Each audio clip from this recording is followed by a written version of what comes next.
Taking a look at one of our headline-making stories, Minister of Fisheries and Aquatic Resources Mahinda Amarveera says that Arjuna Mahendran being appointed as the head of the 5-year economic plan of the country cannot be accepted. The former governor of the Central Bank of Sri Lanka accompanied the Prime Minister on 2 foreign tours as a head of the 5-year economic plan of the country. Addressing the Parliament on the 5th of November last year, Prime Minister Ranil Wickremesinghe laid out the economic plan of the country for the next 5 years. According to the speech, the plan includes generation of 1 million jobs, increasing per capita income, developing the rural economy, ensuring land ownership to rural and estate sectors, the middle class and government employees, and creating a wide and strong middle class. The plan also includes reducing the budget deficit to 3.5% of the GDP by 2020, bringing the direct tax and indirect tax rates to 60% and 40% respectively, and attracting foreign direct investments. Special attention has been given to converting public enterprises to profit-making institutions. According to the speech made by the Prime Minister, a system will be put in place to administrate the Employees' Trust Fund and the Employee Provident Fund. A development agency will be established and the central bank will be an institution with more independence. A large sum of money will be circulating within the 5-year economic plan on major projects of the government as well as large-scale investments of the government.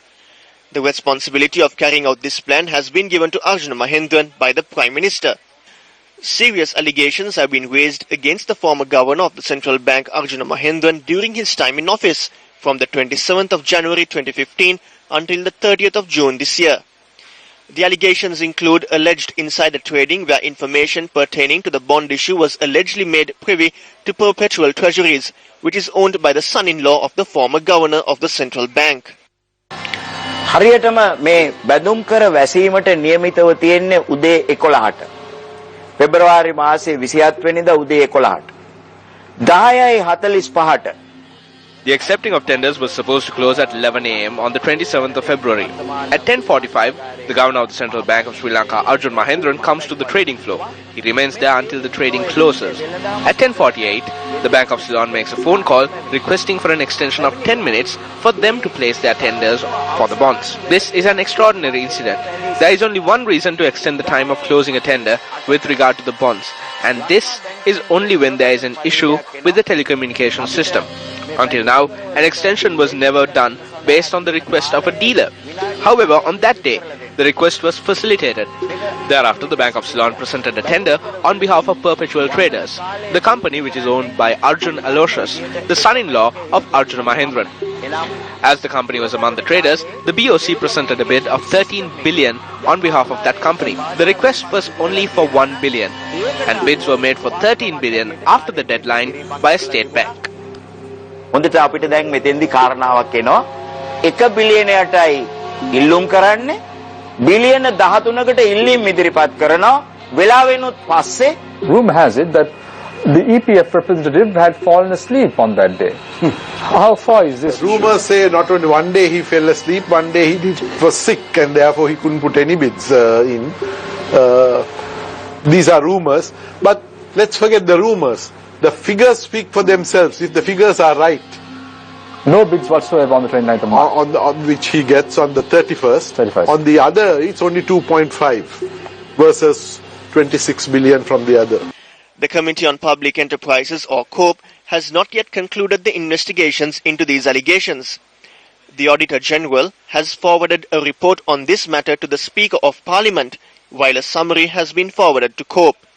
Making a statement to the Island newspaper on the 25th of June, the former governor of the central bank stated that he will not extend his tenure until his name is cleared. However, speaking to Newsfirst on the 16th of March 2015, the governor at the time, Arjuna Mahendran, accepted that he failed to communicate to primary dealers the Central Bank of Sri Lanka's intention to raise more funds through the bond issue. The Prime Minister has appointed Arjuna Mahendran as the head of the 5-year economic plan when the allegations that were raised against him have not been cleared as of yet. Arjuna Mahendran attended all high-level discussions during the Prime Minister's tour of Indonesia as well as the recent tour of Singapore. But what matters to us today is that there are allegations against him, allegations against the central bank, and none of these allegations have been probed into it so far, and without probing into those allegations, if you try to have his services available to the government has lost its credibility.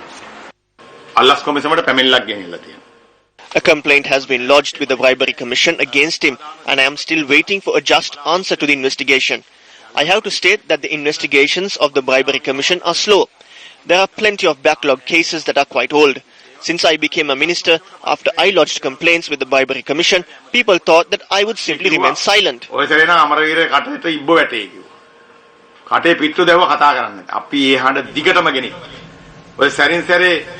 spoke about it continuously.